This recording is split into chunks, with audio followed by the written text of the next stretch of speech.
एक, जीवधारियों का वर्गीकरण। अरस्तु द्वारा समस्त जीवों को दो समूहों में विभाजित किया गया, जंतु समूह एवं वनस्पति समूह। लीनियस ने भी अपनी पुस्तक सिस्टेमा नेचुरे में संपूर्ण जीवधारियों को दो जगतों किंगडम्स, पादप जगत प्लांट किंगडम तथा जंतु जगत एनिमल किंगडम में विभाजित किया। लीनियस ने वर्गीकरण की जो प्रणाली शुरू की, उसी से आधुनिक वर्गीकरण प्रणाली की नींव पड़ी। इसीलिए उन्हें आधुनिक वर्गीकरण के पिता, फादर ऑफ मॉडर्न टैक्सोनॉमी कहते हैं। जीवधारियों का 5 जगत वर्गीकरण, 5 किंगडम क्लासिफिकेशन ऑफ ऑर्गेनिज्म, परंपरागत द्विजगत वर्गीकरण का स्थान अंततः हिटकर द्वारा सन 1969 ईस्वी में प्रस्तावित 5 जगत प्रणाली ने ले लिया। इसके अनुसार समस्त जीवों को निम्नलिखित 5 जगत किंगडम में वर्गीकृत किया गया: 1 मोनेरा, 2 प्रोटिस्टा, 3 पादप, 4 कवक एवं 5 जंतु। 1 मोनेरा। इस जगत में सभी प्रोकैरियोटिक जीव अर्थात जीवाणु, साइनोबैक्टीरिया तथा आर्कीबैक्टीरिया सम्मिलित किए जाते हैं। तंतुमय जीवाणु भी इसी जगत के भाग हैं। 2 प्रोटिस्टा। इस जगत में विविध प्रकार के एक कोशिकीय, प्रायः जलीय, एक्वेटिक, यूकैरियोटिक जीव सम्मिलित किए गए हैं। पादप एवं जंतु के बीच स्थित युग्लिना इसी जगत में है। ये 2 प्रकार की जीवन पद्धति प्रदर्शित करती है: सूर्य के प्रकाश में स्वपोषित एवं प्रकाश के अभाव में इतर पोषित। इसके अंतर्गत साधारणतया प्रोटोजोआ आते हैं। पृष्ठ 366। 3 पादप प्लांटे। इस जगत में प्रायः वो सभी रंगीन बहुकोशिकीय प्रकाश संश्लेषी उत्पादक जीव सम्मिलित हैं। शैवाल, मांस, पुष्पीय तथा अपुष्पीय बीजीय पौधे इसी जगत के अंग हैं। 4 कवक फंगी। इस जगत में वो यूकैरियोटिक तथा परपोषित जीवधारी सम्मिलित किए जाते हैं, जिनमें अवशोषण द्वारा पोषण होता है। ये सभी इतरपोषी होते हैं। ये परजीवी अथवा मृतोपजीवी होते हैं। इसकी कोशिका भित्ति काइटिन की बनी होती है। 5 जंतु एनिमल। इस जगत में सभी बहुकोशिकीय जंतु, समभोजी, होलोजिक, यूकैरियोटिक उपभोक्ता जीव सम्मिलित किए जाते हैं। इनको मेटाजोआ भी कहते हैं। हाइड्रा, जेलीफिश, कृमि, सितारा, मछली, सरीसृप, उभयचर, पक्षी तथा स्तनधारी जीव इसी जगत के अंग हैं। जीवों के नामकरण की द्विनाम पद्धति। सन 1753 ईस्वी में कैरोलस लीनियस नामक वैज्ञानिक ने, जिन्हें वर्गीकी का जन्मदाता, फादर ऑफ टैक्सोनॉमी कहा जाता है, ने जीवों को द्विनाम पद्धति को प्रचलित किया। इस पद्धति के अनुसार प्रत्येक जीवधारी का नाम लैटिन भाषा के 2 शब्दों से मिलकर बनता है। पहला शब्द वंश नाम, जेनेरिक नेम, तथा दूसरा शब्द जाति नाम, स्पीशीज नेम कहलाता है। वंश तथा जाति नामों के बाद उस वर्गीकीविद वैज्ञानिकों का नाम लिखा जाता है, जिसने सबसे पहले उस जाति को खोजा या जिसने इस जाति को सबसे पहले वर्तमान नाम प्रदान किया। जैसे मानव का वैज्ञानिक नाम होमो सेपियंस लिन है। वास्तव में होमो उस वंश का नाम है जिसकी एक जाति सेपियंस है। लिन वास्तव में लीनियस शब्द का संक्षिप्त रूप है। इसका अर्थ यह है कि सबसे पहले लीनियस ने इस जाति को होमो सेपियंस नाम से पुकारा है। कुछ जीवधारियों के वैज्ञानिक नाम: मनुष्य मैन, होमो सेपियंस, मेढक फ्रॉग, राना टाइजरियाना, बिल्ली कैट, फेलिस डोमेस्टिका, कुत्ता डॉग, कैनिस फेमिलायरिस, गाय काव, बॉस इंडिकस, मक्खी हाउसफ्लाई, मुस्का डोमेस्टिका, आम मैंगो, मैंगीफेरा इंडिका, धान राइस, ओरिजा सैतिवा, गेहूं व्हीट, ट्रिटिकम एस्टिवम, मटर पी, पाइसम सैटिवम, चना ग्राम, साइसर एरियाटाइनम, सरसों मस्टर्ड, ब्रासिका कैम्पेस्ट्रिस। 2 कोशिका विज्ञान। जीव द्रव्य। जीव द्रव्य का नामकरण पुरकिंजे के द्वारा सन 1839 ईस्वी में किया गया। ये एक तरल गाढ़ा रंगहीन पाराभासी लसलसा वजन युक्त पदार्थ है। जीव की सारी जैविक क्रियाएं इसी के द्वारा होती हैं। हेक्सले के अनुसार जीव द्रव्य प्रोटोप्लाज्म जीवन का भौतिक आधार है।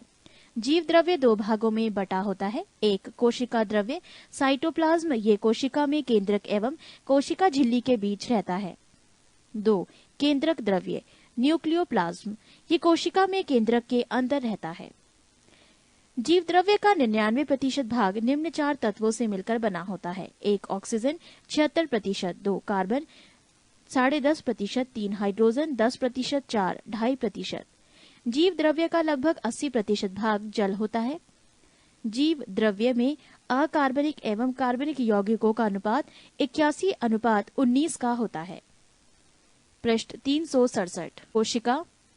कोशिका सेल जीवन की सबसे छोटी कार्यात्मक एवं संरचनात्मक इकाई है।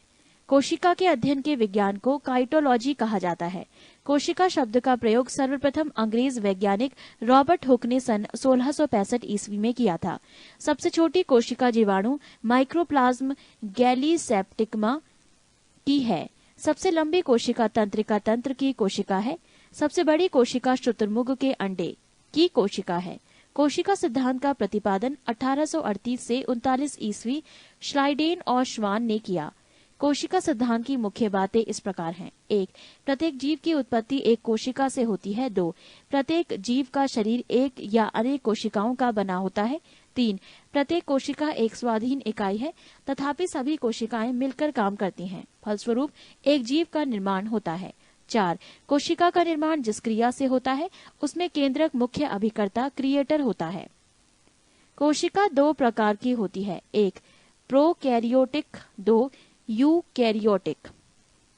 प्रोकैरियोटिक कोशिका, इन कोशिकाओं में हिस्टोन प्रोटीन नहीं होता है, जिसके कारण क्रोटीरियन नहीं बन पाता है। केवल डीएनए का सूत्र ही गुणसूत्र के रूप में पड़ा रहता है, अन्य कोई आवरण इसे घेरे नहीं रहता है। अतः केंद्रक नाम की कोई विकसित कोशिकांग इसमें नहीं होता है। जीवाणुओं एवं नील हरित शैवालों में ऐसी ही कोशिकाएं मिलती हैं। यूकैरियोटिक कोशिका, इन कोशिकाओं में दोहरी झिल्ली के आवरण केंद्रक आवरण से घिरा सुस्पष्ट केंद्रक पाया जाता है, जिसमें डीएनए व हिस्टोन प्रोटीन के संयुक्त होने से बनी क्रोमेटिन तथा इसके अलावा केंद्रिका न्यूक्लियस होते हैं। प्रोकैरियोटिक तथा यूकैरियोटिक कोशिका में मुख्य अंतर। विशेषता या अंगक। कोशिका भित्ति प्रोकैरियोटिक प्रोटीन तथा कार्बोहाइड्रेट की बनी होती है। यूकैरियोटिक सेल्यूलोज की बनी होती है। माइटोकॉन्ड्रिया प्रोकैरियोटिक अनुपस्थित होता है, यूकैरियोटिक उपस्थित होता है। एंडोप्लाज्मिक रेटिकुलम प्रोकैरियोटिक अनुपस्थित होता है, यूकैरियोटिक में उपस्थित होता है।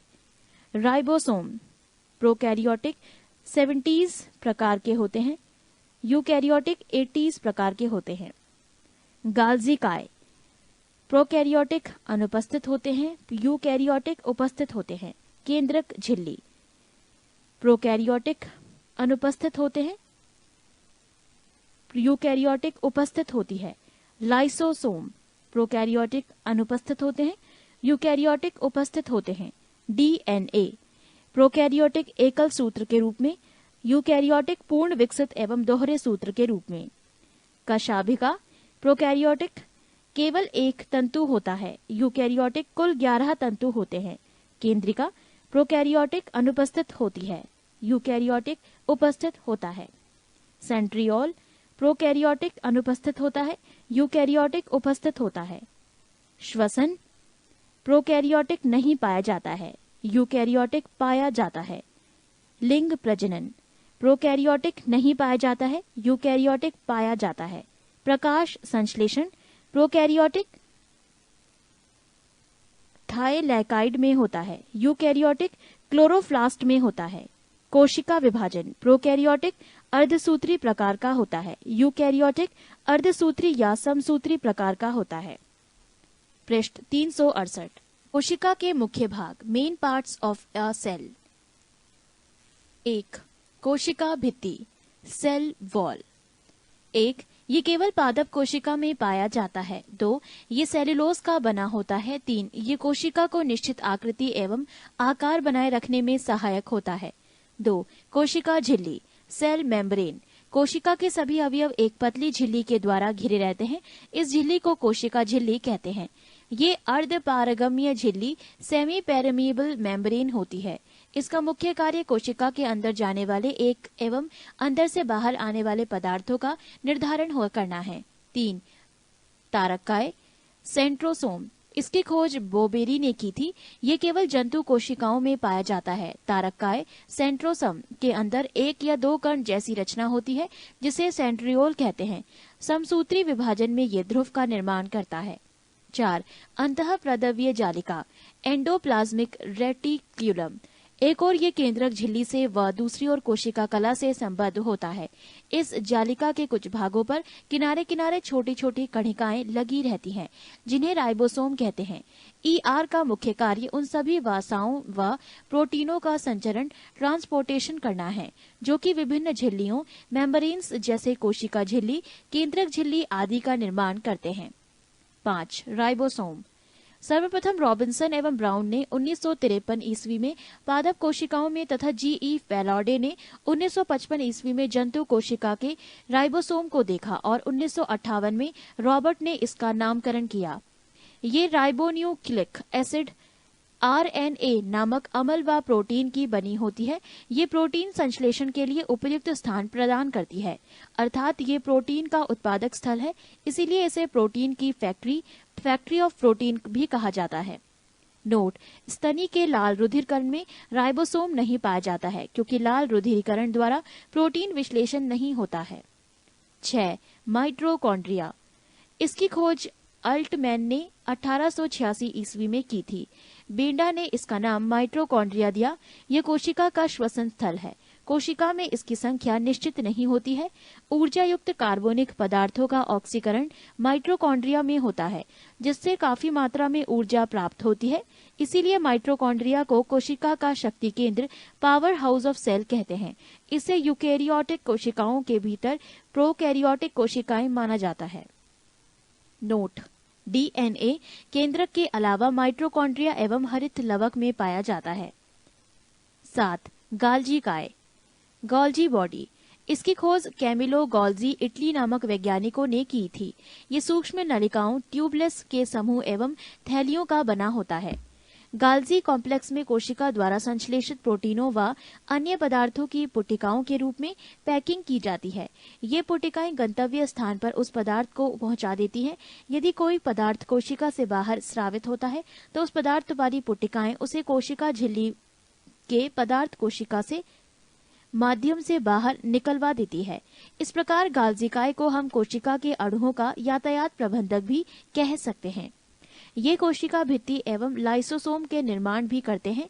गाल्जी कॉम्प्लेक्स में साधारण शर्करा में कार्बोहाइड्रेट का संश्लेषण होता है, जो राइबोसोम में निर्मित प्रोटीन से मिलकर ग्लाइकोप्रोटीन बनाता है। 8. लाइसोसोम। इसकी खोज डी डूबे नामक वैज्ञानिक ने की थी। ये सूक्ष्म गोल इकहरी झिल्ली से घिरी थैली जैसी रचना होती है। इसका सबसे प्रमुख कार्य बाहरी पदार्थों का भक्षण एवं पाचन करना है। इसमें 24 प्रकार के एंजाइम पाए जाते हैं। इसे आत्मघाती थैली, सुसाइड वेसिकल भी कहते हैं। नोट: स्तनधारियों के लाल रक्त कणिका में लाइसोसोम नहीं पाया जाता है। पृष्ठ 369। 9. लवक प्लास्टिड। ये केवल पादप कोशिका में पाए जाते हैं। ये 3 प्रकार के होते हैं। 1. हरित लवक क्लोरोप्लास्ट, 2. अवर्णी लवक लियोकोप्लास्ट एवं 3. वर्णी लवक क्रोमोप्लास्ट। 1. हरित लवक क्लोरोप्लास्ट। ये हरा रंग का होता है क्योंकि इसके अंदर एक हरे रंग का पदार्थ पर्ण रहित क्लोरोफिल होता है। इसी की सहायता से पौधा प्रकाश संश्लेषण करता है और भोजन बनाता है। इसलिए हरित लवक को पादप कोशिका की रसोई कहते हैं। नोट: पत्तियों का रंग पीला उनमें कैरोटीन के निर्माण होने के कारण होता है। 2. अवर्णी लवक लियोकोप्लास्ट। ये रंगहीन लवक है। ये पौधे के उन भागों की कोशिकाओं में पाया जाता है जो सूर्य के प्रकाश से वंचित है, जैसे कि जड़ों में, भूमिगत तनों आदि में ये भोज्य पदार्थों का संग्रह करने वाला लवक है। 3. वर्णी लवक क्रोमोप्लास्ट। ये रंगीन लवक होते हैं जो प्रायः लाल, पीले, नारंगी रंग के होते हैं। ये पौधे के रंगीन भाग जैसे पुष्प, फल भित्ति, बीज आदि में पाए जाते हैं। वर्णी लवक के अन्य उदाहरण टमाटर में लाइकोपेन, गाजर में कैरोटीन, चुकंदर में विटानिन। 10. रस घानी वैक्यूलिस। ये कोशिका की निर्जीव रचना है। इसमें तरल पदार्थ भरी होती है। जंतु कोशिकाओं में ये अनेक व बहुत छोटी होती है, परंतु पादप कोशिका में प्रायः बहुत बड़ी और केंद्र में स्थित होती है। 11 केंद्रक न्यूक्लियस ये कोशिका का सबसे प्रमुख अंग होता है। ये कोशिका के प्रबंधक के समान कार्य करता है। केंद्रक द्रव्य में धागेनुमा पदार्थ जाल के रूप में बिखरा दिखलाई पड़ता है। इसे क्रोमैटिन कहते हैं। ये प्रोटीन एवं डीएनए डीऑक्सी राइबोन्यूक्लिक एसिड का बना होता है। कोशिका विभाजन के समय क्रोमेटिन सिकुड़कर अनेक मोटे व छोटे धागे के रूप में संगठित हो जाते हैं। इन धागों को गुणसूत्र क्रोमोसोम कहते हैं। प्रत्येक जाति के जीवधारियों में सभी कोशिकाओं के केंद्रक में गुणसूत्र की संख्या निश्चित होती है। जैसे मानव में 23 जोड़ा, चिंपांजी में 24 जोड़ा, बंदर में 21 जोड़े। प्रत्येक गुणसूत्र में जेली के समान एक गाढ़ा भाग होता है जिसे मैट्रिक्स कहते हैं। मैट्रिक्स में 2 परस्पर लिपटे महीन एवं कुंडलित सूत्र दिखलाई पड़ते हैं जिन्हें क्रोमोनिमेटा कहते हैं। प्रत्येक क्रोमोनिमेटा एक अर्ध गुणसूत्र क्रोमेटिड कहलाता है। इस प्रकार प्रत्येक गुणसूत्र 2 क्रोमेटिडों का बना होता है। दोनों क्रोमेटिडो एक निश्चित स्थान पर एक दूसरे से जुड़े होते हैं जिसे सेंट्रोमियर कहते हैं। गुणसूत्रों पर बहुत से जीन स्थित होते हैं जो एक पीढ़ी से दूसरी पीढ़ी तक लक्षणों को हस्तांतरित करते हैं और हमारे आनुवांशिक गुणों के लिए उत्तरदायी होते हैं। चूंकि ये जीन गुणसूत्रों पर स्थिर होते हैं एवं गुणसूत्रों के माध्यम से ही पीढ़ी दर पीढ़ी हस्तांतरित होते हैं, इसीलिए गुणसूत्रों को वंशागति का वाहक कहा जाता है। क्रोमैटिन के अलावा केंद्रक में एक सघन घोल रचनाएं दिखलाई पड़ती हैं। इसे केंद्रिका न्यूक्लियस कहते हैं। इसमें राइबोसोम के लिए आरएनए राइबोन्यूक्लिक एसिड का संश्लेषण होता है। डीएनए एवं आरएनए की संरचना। डीएनए की अधिकांश मात्रा केंद्रक में होती है, यद्यपि इसकी कुछ मात्रा माइटोकॉन्ड्रिया तथा हरित लवक में भी होती है। डीएनए पॉलीन्यूक्लियोटाइड होते हैं। Polynucleotide chain DNA. Nucleotide, nucleoside, phosphate, nucleoside, sugar and base, क्षार। पृष्ठ 370। क्षार, बेस। डीएनए में उपस्थित क्षार 4 प्रकार के होते हैं। एडिनिन बराबर A, गुआनिन बराबर G, थायमिन बराबर T तथा साइटोसिन बराबर C। डीएनए में अणु संख्या के आधार पर एडिनिन सदैव थायमिन से, साइटोसिन सदैव गुआनिन से जुड़ा रहता है। एडिनिन व थायमिन के बीच 2 हाइड्रोजन आबंध तथा साइटोसिन व गुआनिन के बीच 3 हाइड्रोजन आबंध होते हैं। यानी A बराबर T, G यहाँ 3 डैश दिए गए हैं, यानी G3-C। सन 1953 ईस्वी में J.D. वॉटसन एवं क्रिक ने डीएनए की द्विकुंडलित संरचना मॉडल डबल हेलिक्स मॉडल प्रतिपादित किया। इस काम के लिए उन्हें सन 1962 ईस्वी में नोबेल पुरस्कार मिला। डीएनए का कार्य। ये सभी आनुवांशिकी क्रियाओं का संचालन करता है। जीन इसकी इकाई है। ये प्रोटीन संश्लेषण को नियंत्रित करता है। आरएनए का निर्माण, ट्रांसक्रिप्शन। डीएनए से ही आरएनए का संश्लेषण होता है। इस क्रिया में डीएनए की एक श्रृंखला पर आरएनए की न्यूक्लियोटाइड आकर जुड़ जाती है। इस प्रकार एक अस्थायी डीएनए या आरएनए संकर का निर्माण होता है। इसमें नाइट्रोजन बेस थायमिन के स्थान पर यूरेसिल होता है। कुछ समय बाद आरएनए की समजात श्रृंखला अलग हो जाती है।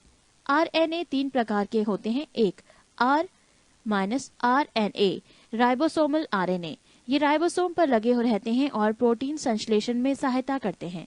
2 tRNA ट्रांसफर आरएनए, ये प्रोटीन संश्लेषण में विभिन्न प्रकार के अमीनो अम्लों को राइबोसोम पर लाते हैं जहां पर प्रोटीन बनता है। नोट, प्रोटीन बनने की अंतिम क्रिया को ट्रांसलेशन कहते हैं। 3 mRNA मैसेंजर आरएनए, केंद्रक के बाहर विभिन्न आदेश लेकर अमीनो अम्लों को चुनने में मदद करता है। डीएनए एवं आरएनए में मुख्य अंतर। डीएनए इसमें डीऑक्साइराइबोज शर्करा होती है। आरएनए इसमें शर्करा राइबोज होती है। 2 इसमें बेस एडिनिन, गुआनिन, थायमिन एवं साइटोसिन होते हैं। आरएनए इसमें बेस थायमिन की जगह यूरेसिल आ जाता है। 3 ये मुख्यतः केंद्रक में पाया जाता है। आरएनए ये केंद्रक एवं कोशिका द्रव्य दोनों में पाया जाता है। पादप एवं जंतु कोशिका में मुख्य अंतर। पादप कोशिका 1 इसमें कोशिका भित्ति पाई जाती है। 1 इसमें जंतु कोशिका 1 इसमें कोशिका भित्ति अनुपस्थित है। पादप कोशिका 2, इसमें लवक पाई जाती है। जंतु कोशिका 2, इसमें लवक अनुपस्थित होती है। 3, पादप कोशिका तारककाय अनुपस्थित रहता है। जंतु कोशिका तारककाय सेंट्रोसम उपस्थित रहता है। रिक्तिका वैक्यूलोस बड़ी होती है। जंतु कोशिका रिक्तिका वैक्यूलोस छोटी होती है। 5, इसका आकार लगभग आयताकार होता है। जंतु कोशिका 5, इसका आकार लगभग वृत्ताकार होता है। पृष्ठ 371। कोशिका विभाजन। कोशिका विभाजन सेल डिवीजन को सर्वप्रथम 1855 ईस्वी में बिरचाऊ ने देखा। कोशिका का विभाजन मुख्यतः 3 प्रकार से होते हैं। 1, असूत्री विभाजन एमिटोसिस, 2, समसूत्री विभाजन माइटोसिस एवं 3, अर्धसूत्री विभाजन मेयोसिस। 1, असूत्री विभाजन एमिटोसिस। ये विभाजन अविकसित कोशिकाओं जैसे जीवाणु, नील हरित शैवाल, यीस्ट, अमीबा तथा प्रोटोजोआ में होता है। 2, समसूत्री विभाजन माइटोसिस। समसूत्री विभाजन की प्रक्रिया को जंतु कोशिकाओं में सबसे पहले जर्मनी के जीव वैज्ञानिक वाल्थेर फ्लेमिंग ने 1879 ईस्वी में देखा। उन्होंने ही सन 1882 में इस प्रक्रिया को माइटोसिस नाम दिया। ये विभाजन कायिक कोशिका सोमैटिक सेल में होता है। अध्ययन की सुविधा के लिए समसूत्री विभाजन को 5 चरणों में बांटते हैं, जो निम्न है। 1, अंतरा अवस्था इंटरफेज, 2, पूर्वावस्था प्रोफेज, 3, मध्य अवस्था मेटाफेज, 4, पश्चावस्था एनाफेज, 5, अंत्यावस्था टेलोफेज। इस विभाजन के फलस्वरूप एक जनक कोशिका पेरेंट सेल से 2 संतति डॉटर सेल का निर्माण होता है। प्रत्येक संतति कोशिका में गुणसूत्र की संख्या जनक कोशिका पेरेंट सेल के बराबर होती है। समसूत्री विभाजन की पश्चावस्था एनाफेज सबसे छोटी होती है। वो केवल 2 से 3 मिनट में समाप्त हो जाती है।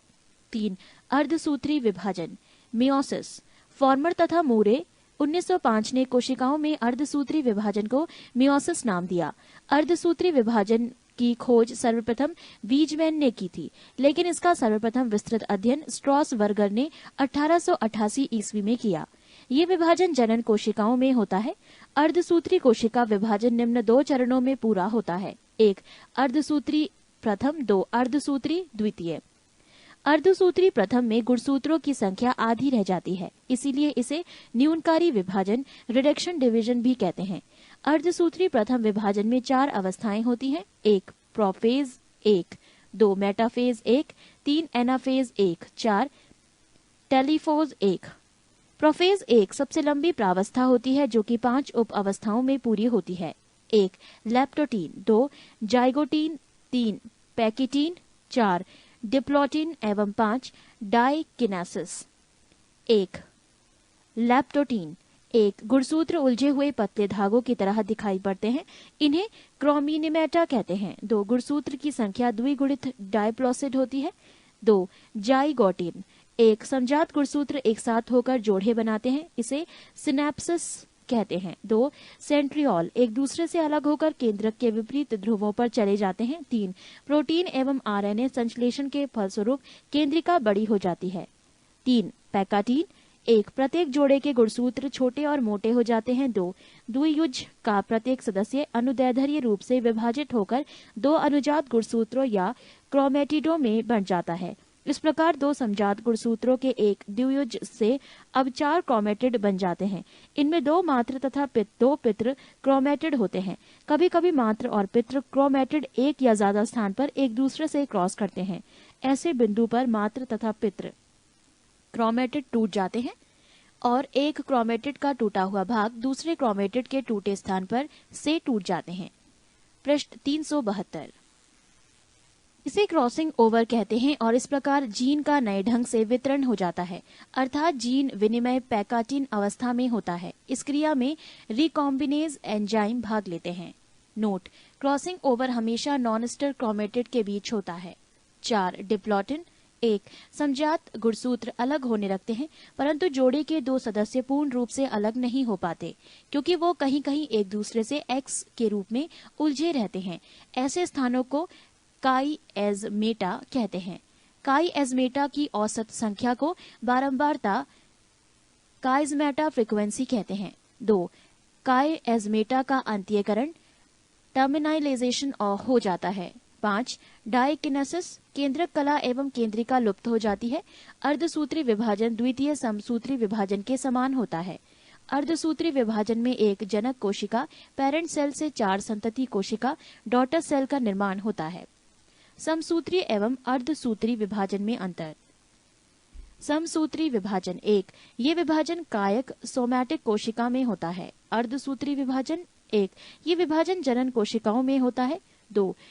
समसूत्री विभाजन, इस विभाजन में कम समय लगता है। अर्धसूत्री विभाजन, इस विभाजन में अधिक समय लगता है। समसूत्री विभाजन, इस विभाजन के द्वारा एक कोशिका से 2 कोशिकाएं बनती हैं।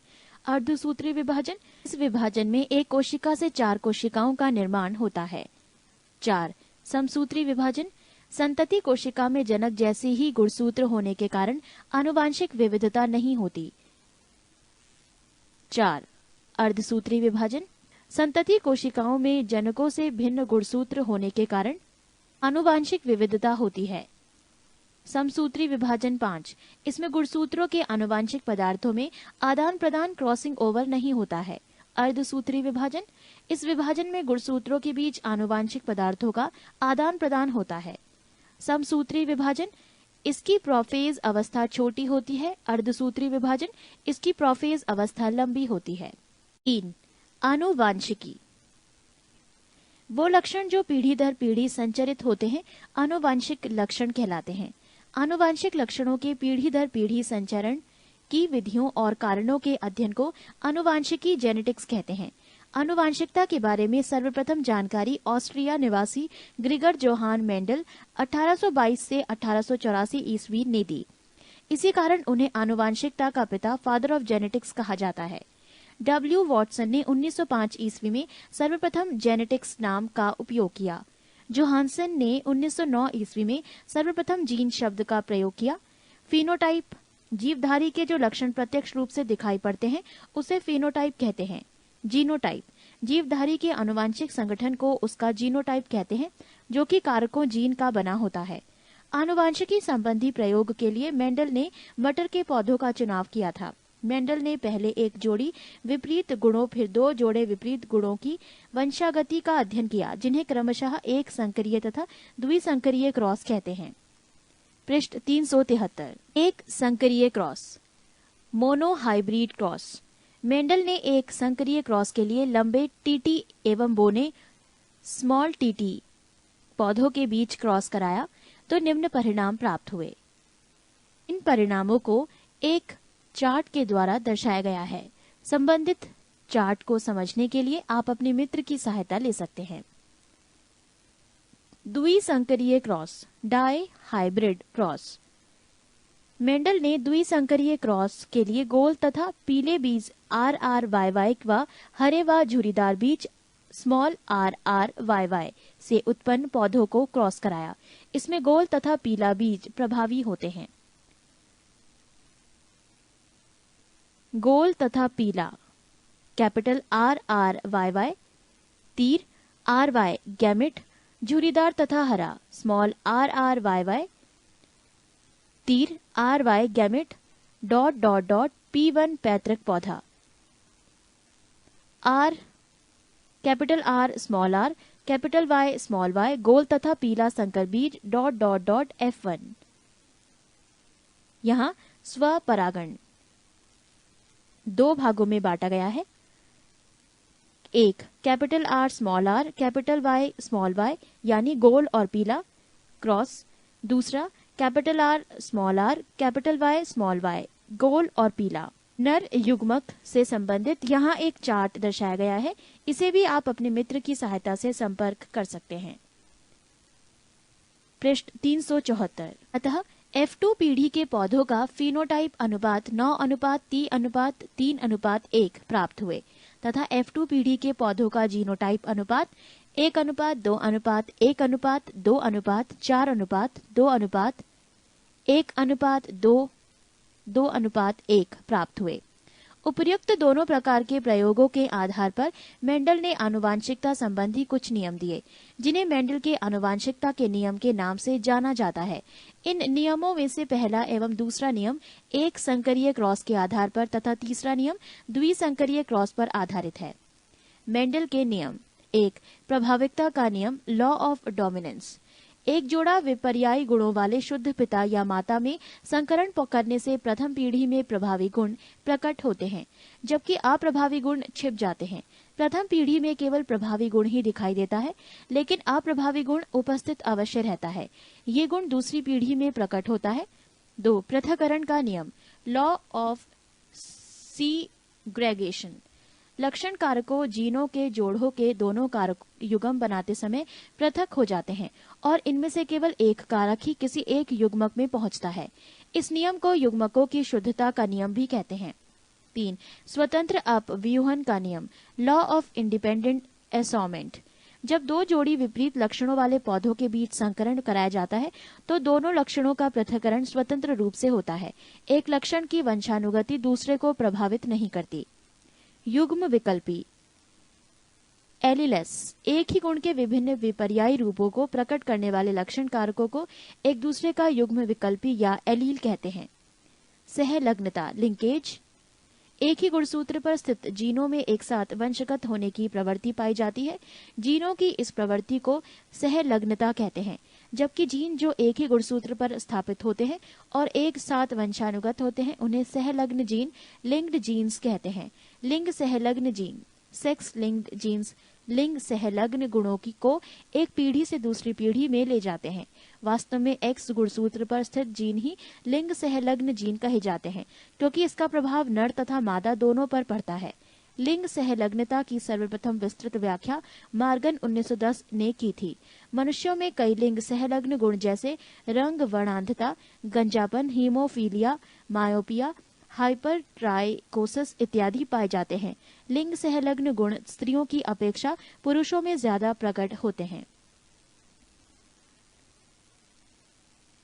जीव या जाति तथा गुणसूत्र। एस्केरिस 2, मच्छर 6, घरेलू मक्खी 12, मटर 14, प्याज 16, मक्का 20, टमाटर 24, मेंढक 26, नींबू 18 और 36, बिल्ली 38, चूहा 40, गेहूं 42, खरगोश 44, मनुष्य 46, आलू 48, चिंपैंजी 48, तंबाकू 48, घोड़ा 64, कुत्ता 78, कबूतर 80, टेरिडोकाइटस 1300 से 1600। गुणसूत्र। मानव आनुवांशिकी ह्यूमन जेनेटिक। गुणसूत्र क्रोमोसोम्स का नामकरण डब्ल्यू वाल्डेयर ने 1888 ईस्वी में किया था। गुणसूत्रों में पाए जाने वाले आनुवांशिक पदार्थ को जीनोम कहते हैं।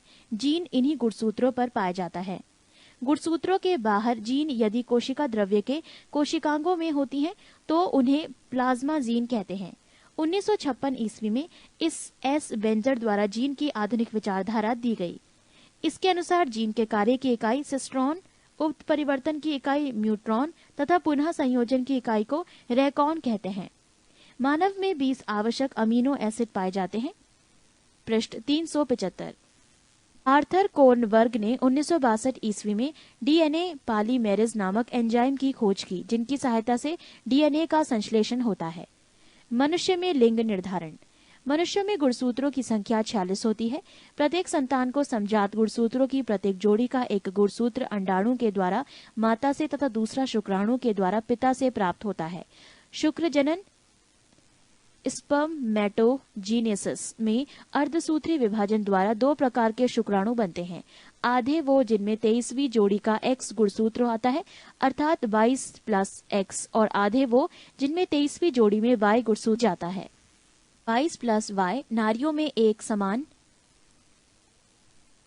प्रकार का गुणसूत्र अर्थात 22+X तथा 22+X वाले अंडाणु पाए जाते हैं। निषेचन के समय यदि अंडाणु X गुणसूत्र वाले शुक्राणु से मिलता है तो युग्मनज जाइगोट में 23वीं जोड़ी XX होगी और इससे बनने वाली संतान लड़की होगी। इसके विपरीत किसी अंडाणु से Y गुणसूत्र वाला शुक्राणु निषेचित होगा तो XY गुणसूत्र वाला युग्मनज बनेगा तथा संतान लड़का होगा। अतः पुरुष का गुणसूत्र संतान में लिंग निर्धारण के लिए उत्तरदायी है। नोट: परकनली शिशु के मामले में निषेचन परकनली के अंदर होता है। अध्याय 8 जीव विज्ञान। जीव विज्ञान यानी बायोलॉजी। ये विज्ञान की वो शाखा है जिसके अंतर्गत जीवधारियों का अध्ययन किया जाता है। बायोलॉजी, बायो का अर्थ है जीवन, लाइफ, लोगोस का अर्थ है अध्ययन यानी स्टडी, अर्थात जीवन का अध्ययन की बायोलॉजी कहलाता है। जीव विज्ञान शब्द का प्रयोग सर्वप्रथम लेमार्क फ्रांस एवं ट्रेवेरिनियस जर्मनी नामक वैज्ञानिकों ने 1801 ईस्वी में किया था। जीव विज्ञान का एक क्रमबद्ध ज्ञान के रूप में विकास प्रसिद्ध ग्रीक दार्शनिक अरिस्टोटल 384 से 322 बीसी के काल में हुआ। उन्होंने ही सर्वप्रथम पौधों एवं जंतुओं के जीवन के विभिन्न पक्षों के विषय में अपने विचार प्रकट किए। इसीलिए अरस्तु को जीव विज्ञान का जनक, फादर ऑफ बायोलॉजी कहते हैं। इन्हें जंतु विज्ञान के जनक, फादर ऑफ जूलॉजी भी कहते हैं। जीव विज्ञान की कुछ शाखाएं: एपीकल्चर, मधुमक्खी पालन का अध्ययन; सेरिकल्चर, रेशम कीट पालने का अध्ययन; पीसीकल्चर, मत्स्य पालन का अध्ययन; माइकोलॉजी, कवकों का अध्ययन; फाइकोलॉजी, शैवालों का अध्ययन; एंथोलॉजी, पुष्पों का अध्ययन; पोमोलॉजी, फलों का अध्ययन; आर्निथोलॉजी, पक्षियों का अध्ययन; इक्थियोलॉजी, मछलियों का अध्ययन; एंटोमोलॉजी, कीटों का अध्ययन; डेंड्रोलॉजी, वृक्षों एवं झाड़ियों का अध्ययन; ओफियोलॉजी, सर्पों स्नेक्स का अध्ययन; सारोलॉजी, छिपकलियों का अध्ययन; सिल्वीकल्चर, काष्ठीय पेड़ों का संवर्धन।